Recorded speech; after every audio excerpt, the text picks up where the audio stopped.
Ikaw lang talaga at wala nang iba. Simula nang nakilala ka, ako ay nag-iba. At lagi nag-iisa sa isang madilim, masikip na kwarto. At inaabangan ang pag-login mo. At pagkising sa umaga, hindi na ako nag-aalmusal. Messenger na kaagad ang hinahanap ko. Kasi gusto ko mag-usap tayong dalawa.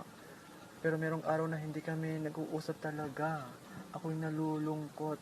Gusto ko lang naman mag-usap kaming dalawa. Bago ako mawala, mamatay. Gusto ko lang naman mahawakan ko ng mga lambot mong kamay. Kaya, mahal kong Panginoon, sana pakinggan mo naman ang hinihiling ko ngayon. Ngayon na parating na March, huwag mo sana paaalisin si Sam De Leon, ang pinakamahalagang tao sa akin ngayon.